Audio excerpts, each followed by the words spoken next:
Good afternoon. My name is Ray Gilbride. Welcome to WeSpeak.com. Today we're going to be talking about the legislation process in Olympia and some of the bills that they passed in the dead of night that should make some people upset. To help us, we're going to have Senator Keith Wagoner of Washington's 39th District talking a little bit about that with us. So, Keith, welcome to the show. We appreciate you coming on today. Well, thanks, Ray, and it's always a pleasure to be on your show. One of the things that I wanted to start off with today was a bill that is Senate Bill 5909, and it's dubbed the Emergency Powers Reform Act, which sounds great, and it's something that Republicans have been talking about for about the last 2 years now, something that we needed to accomplish when we got back into the legislature. And now we're here. So interestingly, almost every Republican, including myself, voted against the Emergency Powers Reform Act. That's going to raise some questions, and that's why I'd like to give you some answers on that up front. The Emergency Powers Reform Act does almost no reform.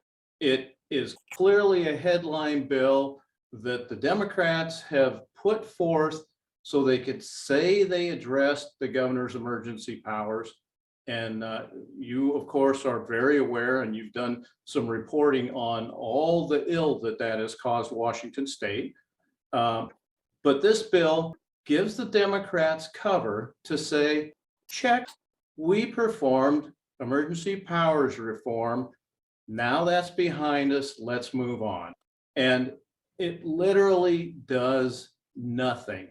And the reason you know that it does nothing is because even the governor's staff in an official statement says this does nothing.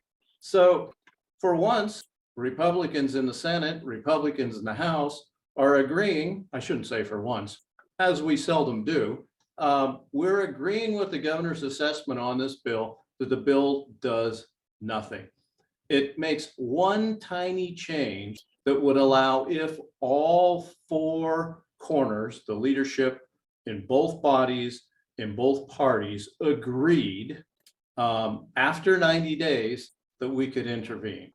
That is such a diluted, do-nothing bill that I couldn't dignify it with a vote and give them cover on that bill, despite the fact that I certainly do support real reform, real refinement of the governor's powers. And that's not to say to take away executive powers, because it's a very important element of the executive branch. But think about it. We're going on 700 days.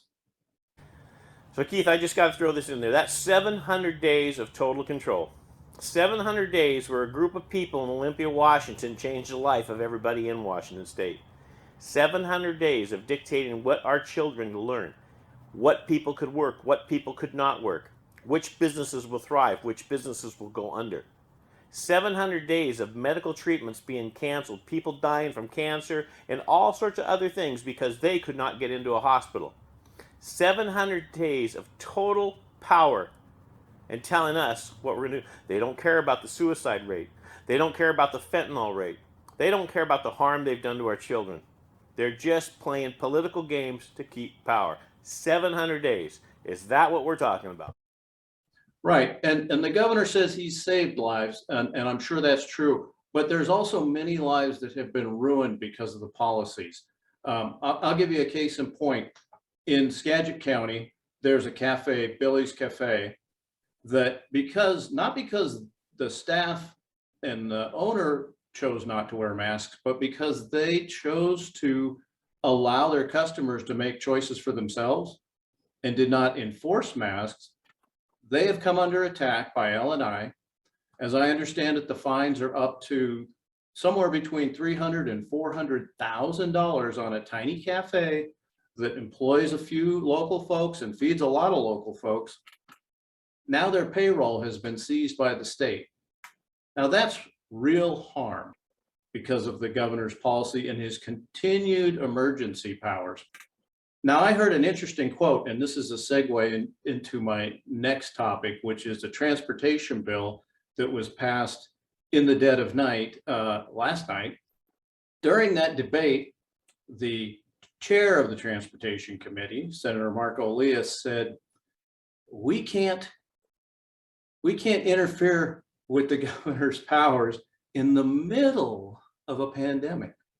So that paints a specter of me that they're willing to go to 1,400 days of governor's emergency powers. If they're calling this the middle, I hope we're looking out the end of the tunnel right now. We are the last state in the union that has not announced plans to do away with a mask mandate. The very last state. Okay, so let's be straight about this. When I hear something called reform, I expect changes.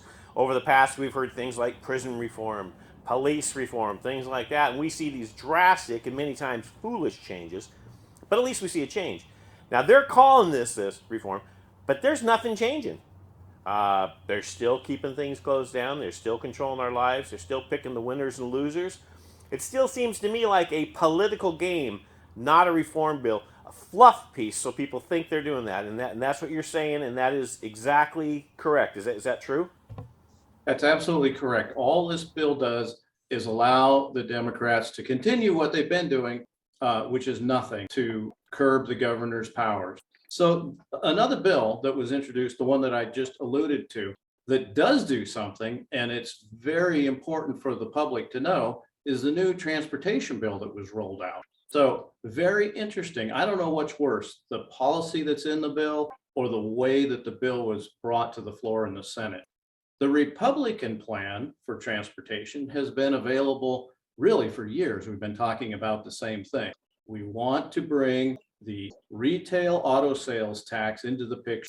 And that would be an easy way to fund transportation without any tax increase. And mind you, we just learned yesterday or today, the state budget surplus increased now to $15 billion. The state is up to its eyeballs in money.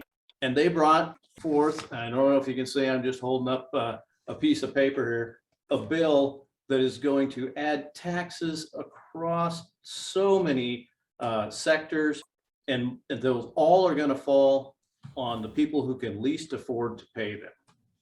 They brought this bill forward. It did not go through a public hearing. It has huge fiscal impacts. It did not go to the Ways and Means Committee. It was brought to the floor in the middle of the night, as I'm getting used to these uncomfortable, unpopular bills that they don't want the public to know about. But those are all things that a majority can do. They can bring bad bills, they can bring bad policy, they can force them through, they can get them on the floor. That's part of being in the majority, and I understand it, and I find it disappointing. But what makes me angry is when we don't get to speak on it. And they pulled a parliamentary tool, I'll call it to be polite, trick last night. They moved to end debate because they got tired of hearing us beat up on a flawed bill. And that's where they steal from the public, because I'm down there as a public asset. I'm an asset to the people of my district to speak on their behalf. And when they muzzle me, and I can't even speak on a bill of such great impact across the state, they're stealing from the people. And I really resent that. It's happened twice since I've been in the Senate, and every time it leaves a sting. So I want to talk about some of the things that this bill does. And there's a list. I've got 2 pages of impacts on the public. But you may remember something about $30 tabs.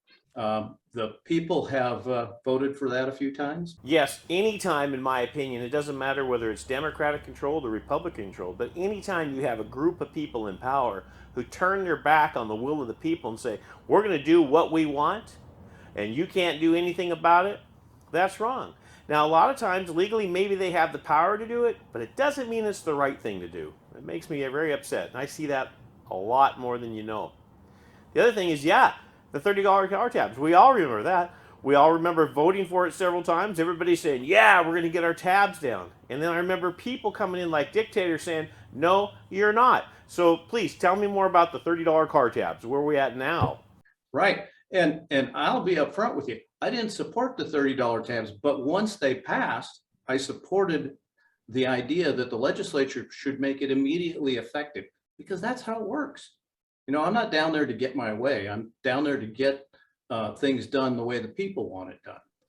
So if you remember $30 tabs, imagine that this bill, right after that fiasco, when that idea of $30 tabs was stolen from the people again, this immediately raises motor vehicle tabs. Listen to this. A license plate fee for a car goes from $10 to $50, 5 times increase. Replacement tabs go from $10 to $30, 3 times. Motorcycle goes from $4 to $20, 5 times increase. So that's 500%. 500% increase. When they have a $17 billion budget, they're giving us 500% increase? Correct, 500%. Your stolen vehicle check fee increases $35 from $15 to $50. And your temporary license for dealers goes from $15 to $40.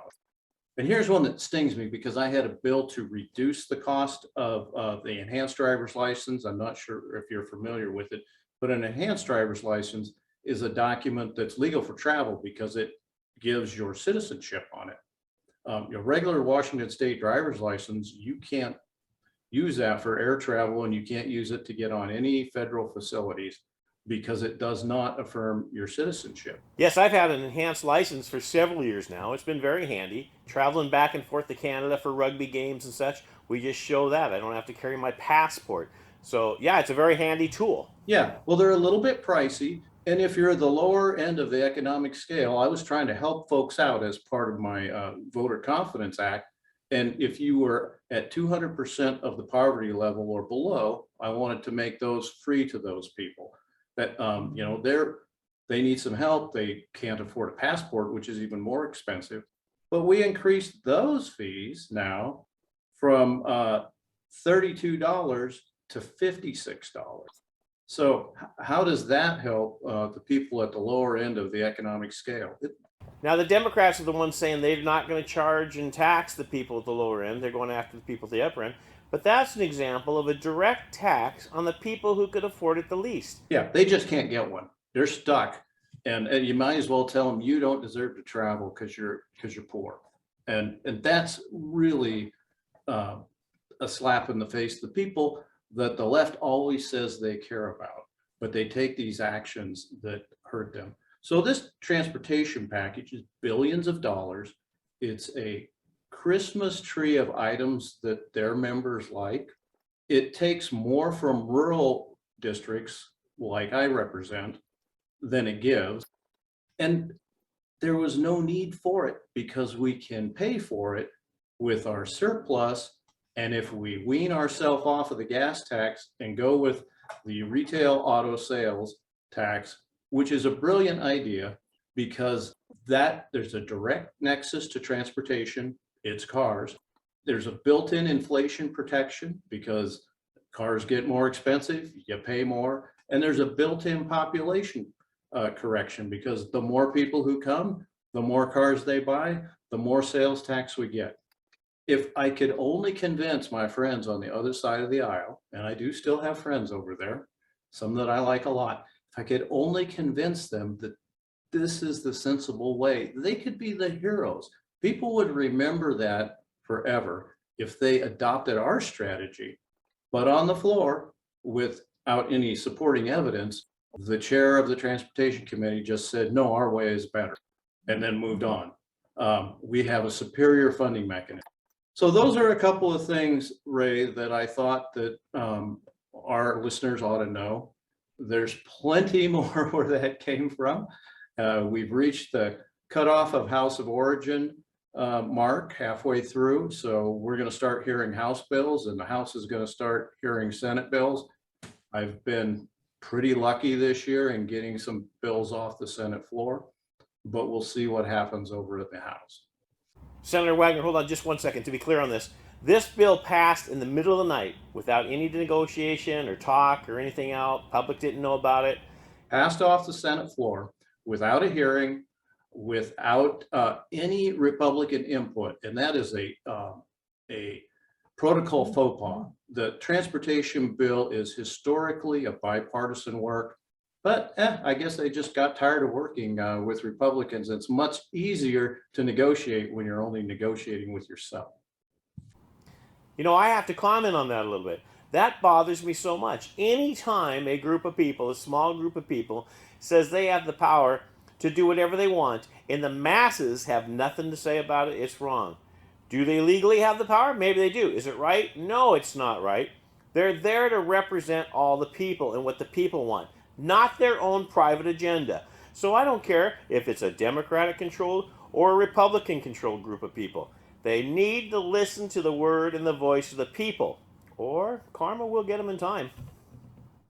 It will, and it was totally avoidable given the circumstances. The economic state of the state is excellent. And there's no reason to raise a tax on anyone for any reason during this, I guess, financial boon for the state, while everybody else is not experiencing that. Well, Senator Wagoner, I want to thank you for coming on the show today and helping clear some of this up for the people. We look forward to having you on many more times throughout this session, keeping track of what's going on, letting the people know the truth. And this is an example of a group of people who have power gone to their head. Remember, people, anytime you have a small group of people that turns a deaf ear to what the public wants, you got a problem. Doesn't matter what side of the coin they're on, it doesn't matter who they serve. If they're not listening to the general public, if they're driving their own agenda, they need to be replaced. Remember that when it's time to vote. Keith, thank you so much for coming on the show today, and we look forward to having you on again very soon. I would love to do that. I always enjoy being on your show. Thanks, Ray. Well, as always, it's a pleasure when we have senators, people like Keith Wagoner from the 39th District in Washington State coming on to explain things to people.